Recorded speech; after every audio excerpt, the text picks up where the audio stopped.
هەرچەندە دادگای تاوانە نێودەوڵەتیەکان بڕیاری دەستگیرکردنی بۆ سەرۆکی رووسیا ڤلادیمیر پۆتین دەرکردووە، بەڵام بڕیارەکە تەنیا هەنگاوێکە لە ڕێگەیەکی دوور و درێژ تا ناوبراو بگەێنرێتە بەردەمی دادگا. بە تایبەتی رووسیا هاوشێوەی ئەمریکا واژۆی لەسەر کارنامەی ڕۆما نەکردووە کە بەپێی ئەوە دادگاکە پێک هاتووە. لەگەڵەوەی ڤلۆدیمیر زیلنسکی سەرۆکی ئۆکرانیا پەسنی بڕیارەکەی کرد و جۆ بایدنی سەرۆکی ئەمریکاش بە هەنگاوێکی گونجاوی لە قەڵەمدا. بەڵام کۆشکی کرملین لە ڕاگەاندراوێکدا ئەو بڕیاری بە تێکدەرانە و دوور لە قبوڵکردنی ناوبرد.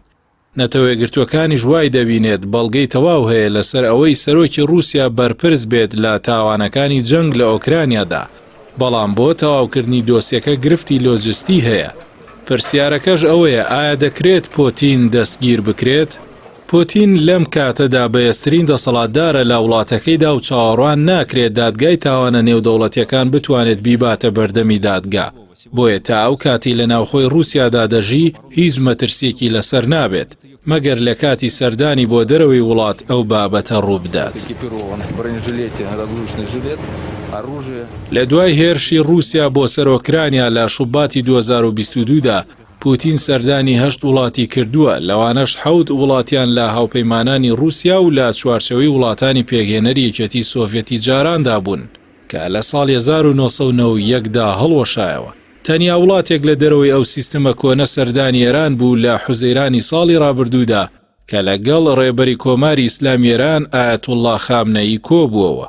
لەم پەڕی بەردەمی دادگایی پۆتین ئاڵۆزە چونکە رووسیا دان نانێت بە دادگای تاوانە نێودەوڵەتیەکاندا و دادگاکە لە ساڵی 2002دا بە پێی ڕێکەوتنامەی ڕۆمای بنەڕەتی دامەزراوە. ئەو یاسایش دەڵێت هەموو وڵاتێک دەتوانێت دەسەڵاتی خۆی بەکار بێنێت بۆ سزادانی ئەوانەی تاوانی نێودەوڵەتیان ئەنجام داوە. دادگاکەش ئەو کاتە دەست بەکار دەبێت کە وڵاتان چاوپۆشی لە تاوانباران بکەن. 123 دەوڵەت ڕێکەوتنامەکان واژۆ کردووە، بەڵام هەندێک وڵات لەوانە رووسیا و ویلایەتە یەکگرتووەکانی ئەمریکا واژۆیان نەکردووە.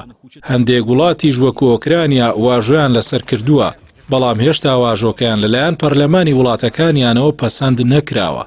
هەر بۆیە دۆخی یاسایی بڕیارەکە فشەڵ و ئاڵۆزە و ئەستەمە پوتین ببرێتە بەردەمی دادگاکە، مەگەر وەکو سەرۆکۆماری پێشووی سوودان عومەر بەشیر لە دەسەڵات نەمێنێت و ئەو کاتە پەلکێشی دادگا بکرێت.